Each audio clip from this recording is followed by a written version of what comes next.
Thanks for stopping by Big Top Gaming. My name's Brian, and in this video we're going to be talking about Howland Reed, Lord of the Crannogs, and some tactics built around constructing a list with him.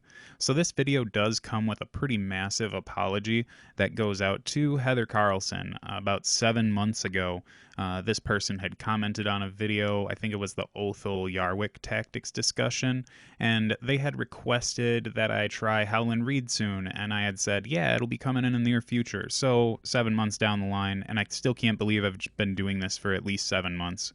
I don't even know how long I've been doing it, but here it is. And I do have a special bit in this one because I am going to be talking about 2 lists with Howland Reed instead of just one. So we'll get ready for that. Howland Reed is among my favorite commanders for the Stark army.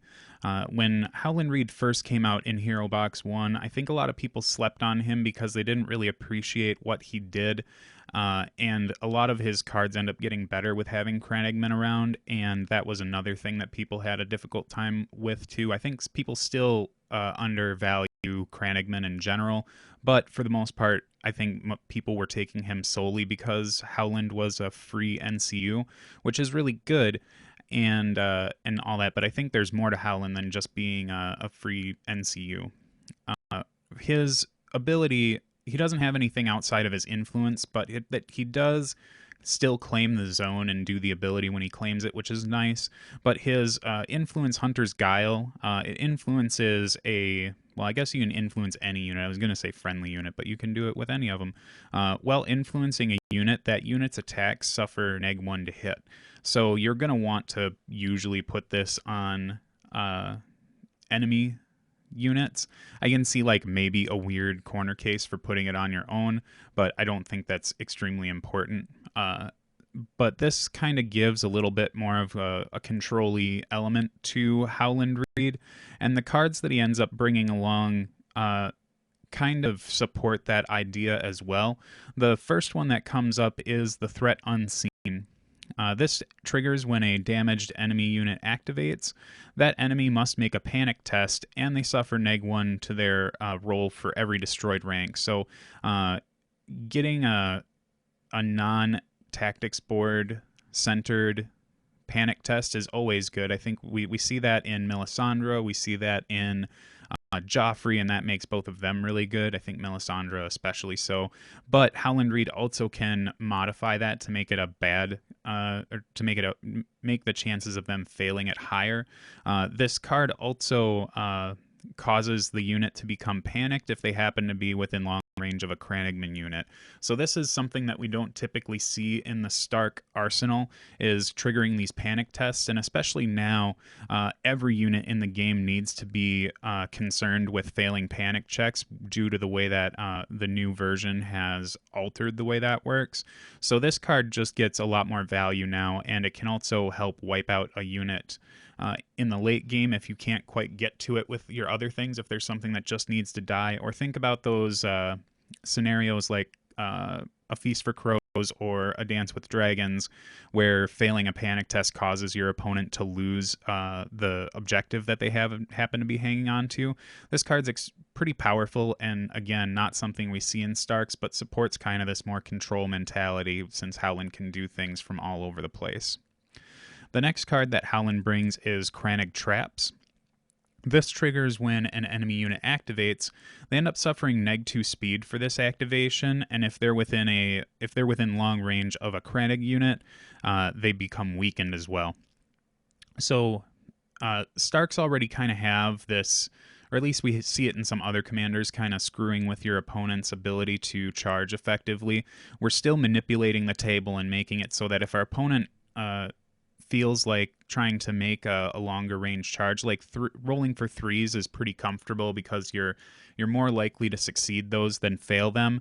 But if they end up taking that and you use this card, they're going to have to think twice about making that charge, because now they're going to be needing a 5, which is not super great, and you're triggering other panic tests. So if you're putting out corpse piles to go along with the Threat Unseen, you're also going to be getting some extra a panic aversion there, or at least stopping your opponent from trying to take these long bomb charges.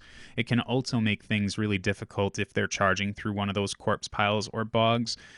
In addition, it also makes good charges kind of dicey. So this is another great controlling card that just kind of supports my idea that Howland Reed is more of a control-oriented commander for the Starks.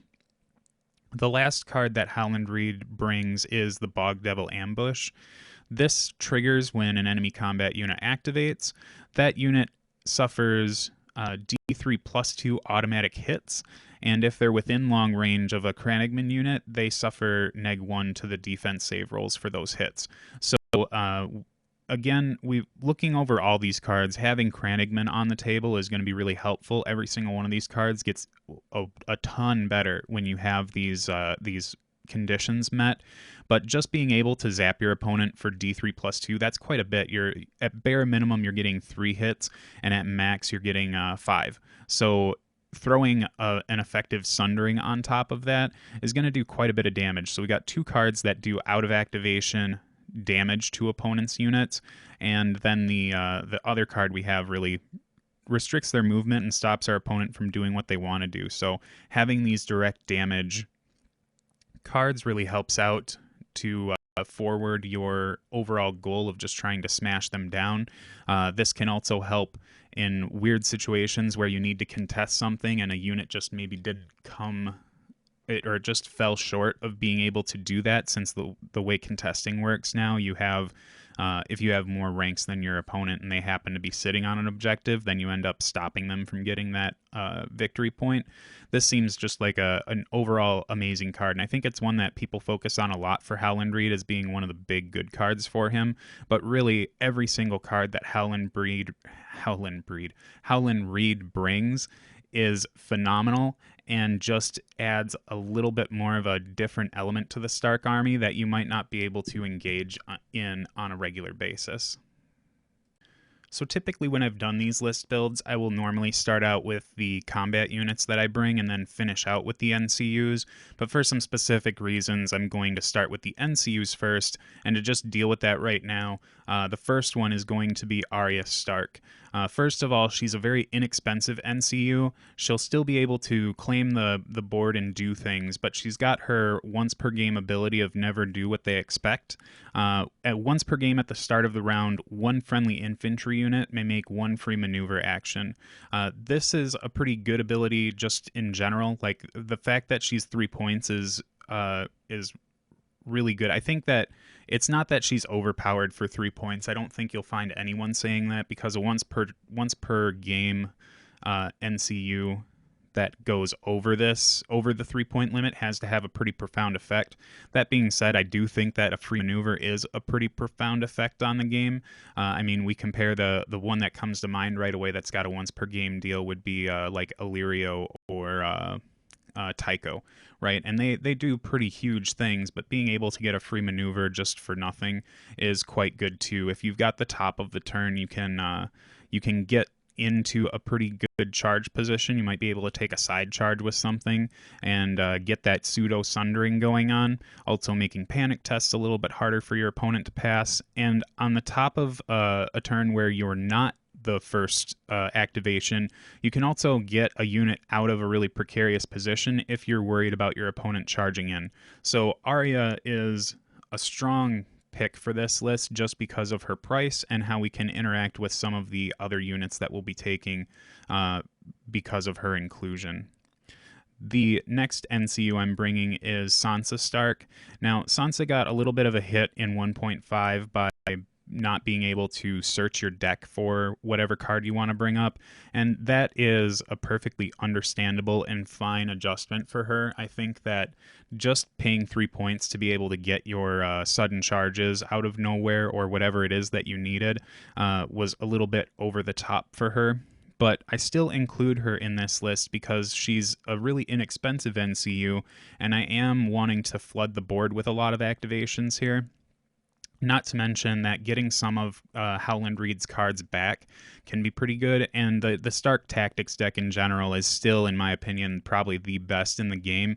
So being able to recycle any of the cards that you've lost is extremely powerful and potent. And I think that this NCU setup for Howland Reed is what most people would consider the standard these days, because the Stark mentality for this is just to put as many things on the table as possible and putting as little investment into your NCUs as you can. And we've got 3 NCUs with this list, with only having invested 6 points, and all the abilities they have are pretty profound in terms of what they can do in the game. So I don't think that I think there's some ways you can alter this, which we can get into with the second list. But for right now, given the way that I want this list to go and what I kind of target it for in matchups, I think that only having the 2 3-point NCUs and then Howland Reed on top of that is a really great way to start the list out. Next up, I am going to be bringing 1 unit of Crannogman trackers. So I want Crannogman in the list because I want to be able to get Howland Reed's cards to go off with their extra abilities when I need them to. And in addition to that, the Crannogmen are deceptively great. If we look at Arya Stark, they can use their order quickfire with her, so you can end up shooting out of activation with them and kind of get double taps in the round. So if you were to do something like the round comes, or the round is yours, right? And before you even activate anything, you have Arya pop her ability. Then she has the Crannogmen move to the side of an enemy. They get to use their order quickfire to shoot that enemy, and then you can activate them right away to either charge or shoot again, whatever you feel like. I mean, they're hitting on when they charge, they only get 6 dice at max ranks, and they're hitting on 4s. But they have rerolls with that as long as you make it. But then their bows have 8 dice when they're shooting, and those hit on 4+ as well. So I think that the math is pretty negligible between whichever one you want to do. So I personally prefer shooting with them instead of getting them wrapped up in combat, because they seem to be a lot more harassing when you've got them running around and shooting things. Your opponent wants to deal with them, but because of their low cost and low stats and deceptively low impact in combat, they tend to ignore them, and that kind of sets the stage for things going wrong for them. Those Crannogmen end up doing a lot of work the longer the game goes on. Also, if your opponent decides to not go after them, they're taking away, or they're not taking away the unit you've got that's helping Howland Reed get that extra effect on his cards. So the next part, I'm going to kind of bulk this selection in. As I had said earlier, I am going for a lot of activations with this list, so I'm bringing 3 units of Stark Sworn Swords, and each one of these units has a different attachment in them. So the thing with Stark Sworn Swords and why we're bringing 3 of them, they're inexpensive, and I do think that hands down they're probably the best unit in the game for the points. I know that Raiders will probably get discussed as being the best unit in the game because of being insignificant and so inexpensive, and just having all those activations is a really big deal. But the Stark Sworn Swords kind of give you the best of both worlds. You get a great ability that doesn't get shut off by having a disorderly charge or get shut down by anyone who stops orders. It's just their innate ability of Stark Fury that gets them to hit on 3s and have critical blow. They have an amazing attack line with 8-6-5, and their defensive abilities are pretty decent too, with a 4+ save and a 6+ morale. This is probably like the most efficient unit you could probably buy for the points. So the first unit attachment that I'm adding in is the inclusion of Arya Stark allows us to take Serial Pharrell.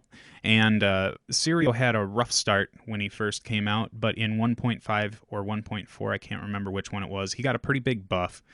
He has always had the order Bravosi Water Dance, which means it's just an order they can pop that says before this unit gets attacked with melee, before the dice are rolled after the attack's declared, right?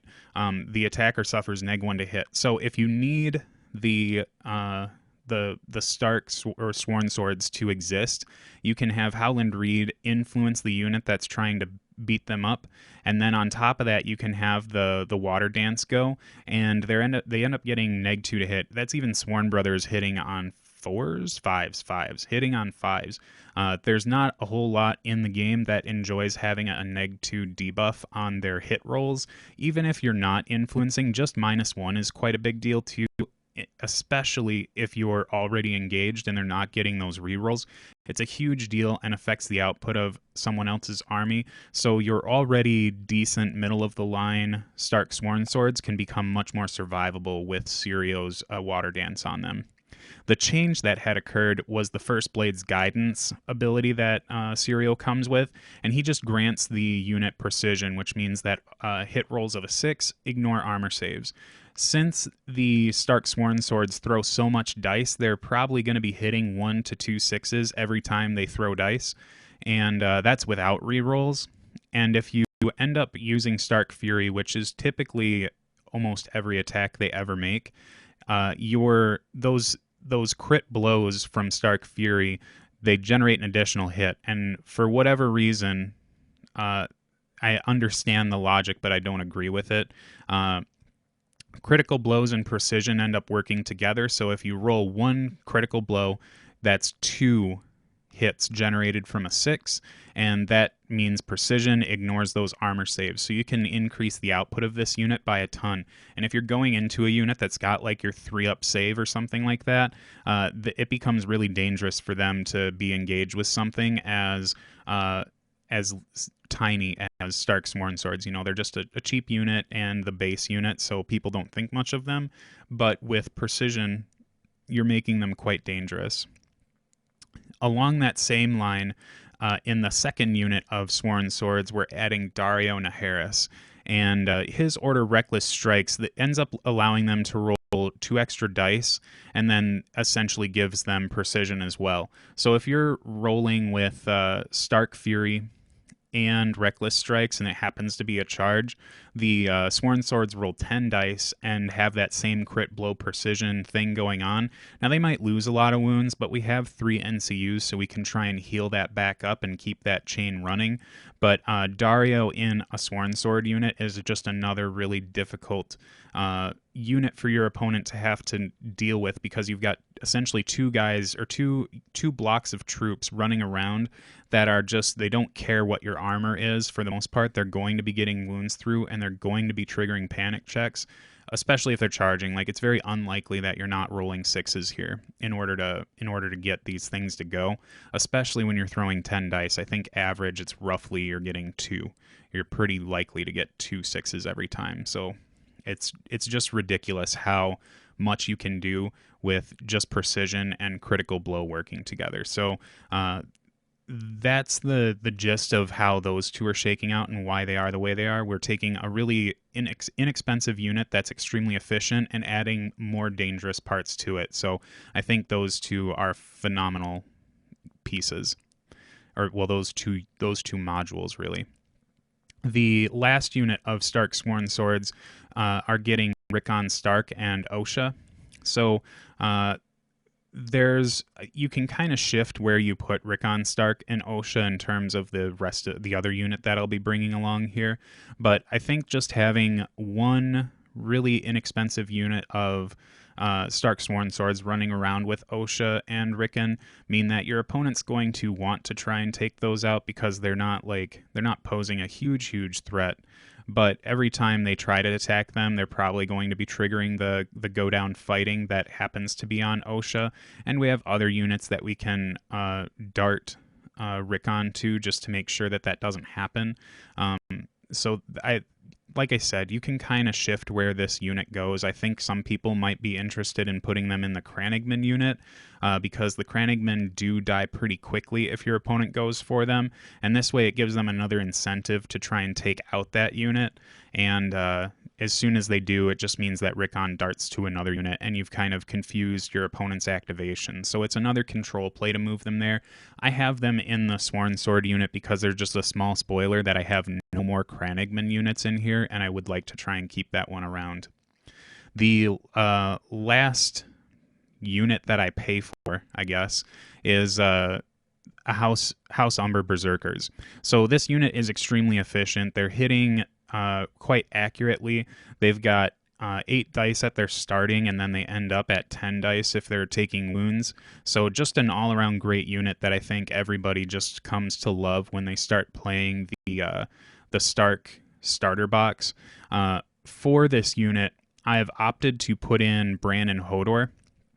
And I like Bran and Hodor in this unit just because we can get some more attacks out of them, so that's going to get more Sundering hits out there.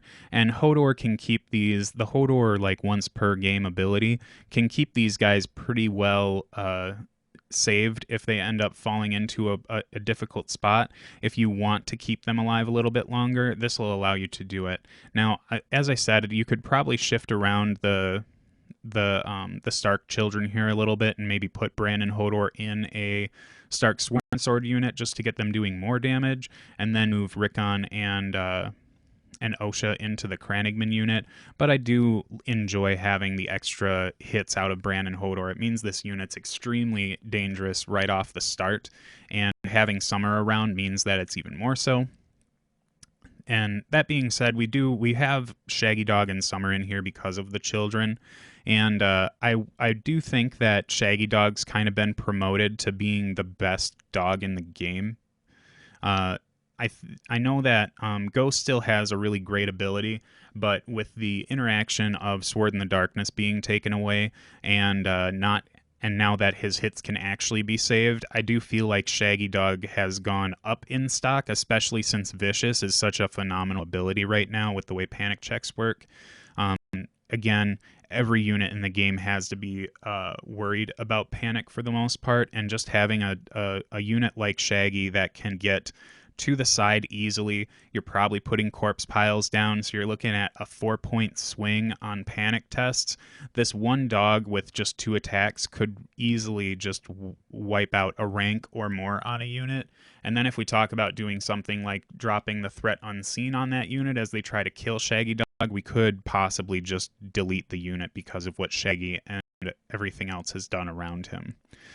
Summer, I don't feel like we don't need to talk about much on Summer here. If somebody's going into the Berserkers, we've got kind of a lot of reasons for people not to want to do that, so it means the Berserkers can run around and do more of what they want to. My personal playstyle with the Berserkers is not to get them wiped down and whittled down right away to get up to that like 9 and 10 dice track. They still throw 8 dice at full ranks, and that's quite a big number.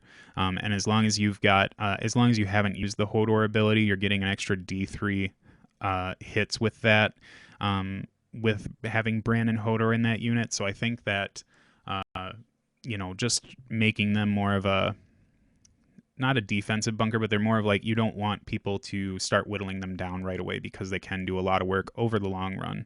So I think that ends up shaking out to be I think 9 activations in this list, which is pretty huge. So this list is not only good on scenarios where there's a lot of scoring elements, something like Game of Thrones, or even Feast for Crows, because you can get up to 4 out there. It's quite mobile. It's got a lot of power in it, so you don't really worry about your opponent bringing a lot of armor because you have the tools to deal with it.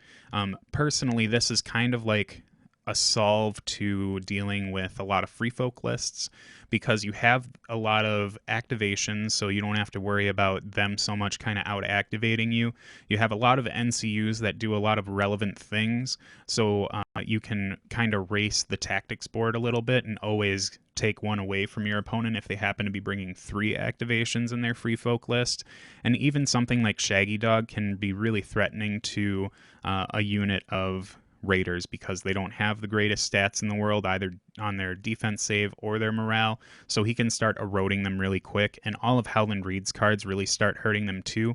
So if you think that Free Folk has kind of been a thorn in your side as a Stark player, which I don't understand how it could be, because I think Starks just really have a lot of their numbers, right?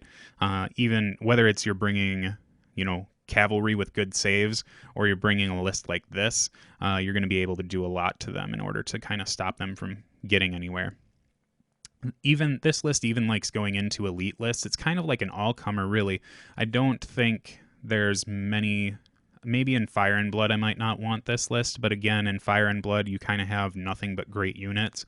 Crannogman throwing 10 dice when they're shooting is still really good, and then your opponent's got to put that other mark token on a unit that's going to get a lot of work done. So I do think that this Howland Reed list feels really all-comery, and then maybe the more that you would play it, you'd be able to find the weaknesses. I'll admit I haven't played this list as much as I would like to, maybe only 2 or 3 games, but in general, everything I've played it into, I've had a pretty decent game with. So for the second Howland Reed list, this is kind of like, I won't go into as much depth as I did in the previous one, but I decided to just try and build Howland Reed in a more control-y way. And the ways that I have done this is really change up the way the NCU loadout is. I've dropped Arya and Sansa, and I've put in Lord Varys and Walder Frey. So we've got some heavy hitter NCUs. Lord Varys kind of got resurrected from mediocrity after they had really touched him in a bad way.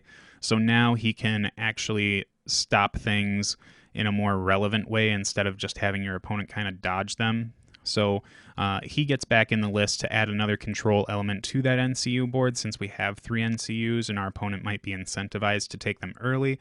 So we can just stop them from being able to do that on that 3+. And Walder Frey himself is another one that kind of controls where your opponent goes. Between having Varys and Walder Frey, your opponent will probably want to go for that crown zone when you don't have the first turn. And if it's damaging to you, you can have Varys stop it. So you not only make the zone not do anything, but it's not often going to be the ideal play for your opponent. So Walder Frey and Lord Varys can kind of do some extra control-y they add some extra control-y elements to this game, or to this list at least, without really losing any efficacy. Plus, they get to do things for quite a long period of time. Walder Frey being able to shut down a really aggressive or tanky unit is a super big deal for this one. So we have brought one Crannogman unit in here, or one Crannogman tracker unit, all for the reasons mentioned earlier. I do have one unit of naked sworn swords, and I have a second unit of sworn swords, and this unit has Mira Reed in it. So we end up getting that second Crannogman unit to make sure that our network of getting those extra bits on Howland Reed's card can go off. Not to mention that Mira Reed is definitely the better of the 2 kids, in my opinion. Having hidden traps is just ridiculously good, especially when we've got all these ways to control movement through Howland Reed's cards. And then if we're picking our own terrain in this game instead of randomizing it, you can put out the pieces that are going to help you out the most. And then Mira Reed ends up going in a place where getting that extra disorder or disordering on a 1 or a 2 is going to be a big deal, because you're kind of dropping that type of terrain all over the place, so your opponent doesn't really have a good choice for charging. Even if they go towards the open field, Mira Reed's still going to be able to be there to D3 them and make sure that there's a elevated chance for them to disorder that charge. Mira Reed is so good that I would even go back to that first list. If you aren't really interested in the high risk of Dariona Harris, you could drop him and then turn him into Mira Reed, and then have 1 point to play with wherever you were feeling spicy, whether it's changing Sansa into Varys or something, because I do think Varys is a good inclusion in a Howland Reed list, but you have some options there. So definitely in that first list, there's just so much flexibility in how you can do things. And honestly, I might be willing to make that sacrifice of losing another precision crit blow unit just to get another Crannogman unit out there with Mira Reed throwing hidden traps down. This list did decide to keep the Berserkers around, but this time we've got Osha and Rickon in there. That unit with that particular attachment have a lot of synergy in how things work, because the Berserkers get better as they start losing models. Osha does more damage as they lose ranks, and your opponent's incentivized to go after them because Rickon's in there, but then your opponent's also de-incentivized to go after them because they're just kind of forwarding what the unit's trying to do. Lose models to get the attack value high and lose models to do more damage to your opponent. And that allows a Shaggy Dog, who again is amazing. So this is what I would... Oh, I did forget one more unit. I'm sorry. This one I was kind of saving to the last, but I do add a unit of Stark Bowmen with a Stormcrow Lieutenant in here. The having the 3 NCUs gives us a pretty likely chance to get the coin to allow the Stormcrow Lieutenant to turn on in terms of getting like that +1 die and sundering. And I think I've said multiple times that the Stormcrow Lieutenant allows you to get those bonuses to the ranged attack as well. So that makes the Stark Bowman 995 as long as you've got that coin zone. And it's a great attack stat. They end up hitting on 3s instead of 4s, so we're doing quite a bit of damage with them.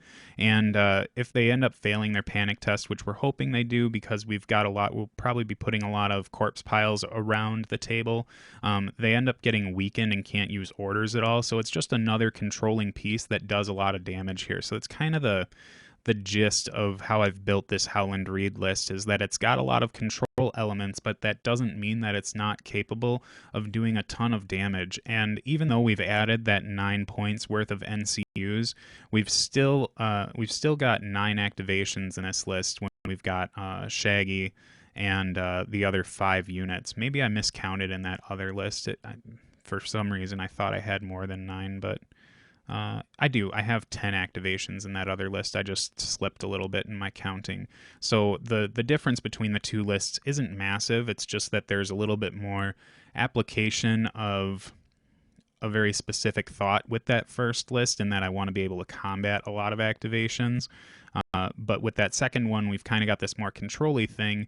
But overall, when it comes to Howland Reed, I don't think there's really a bad way you can build him. I mean, you could, if you threw nothing but Tully Sworn Shields in there or something, then maybe that might not be the greatest list in the universe.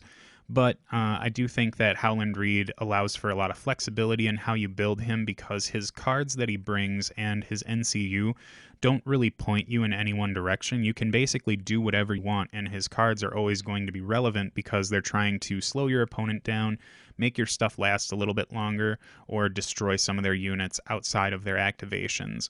But I think that taking this perspective with having the 3 NCUs and having a lot of combat units is definitely where I like seeing Howland Reed. So again, I need to apologize for not getting this out 6 months ago at least, but I hope this gives some people who might be struggling with Howland Reed a little bit of insight on how to deal with him, or at least how to build with him. And if you're having problems with him, it's a little bit of an uphill climb. You just kind of have to really wear down the options that he has, and that's probably really all I've got for playing against Howland Reed.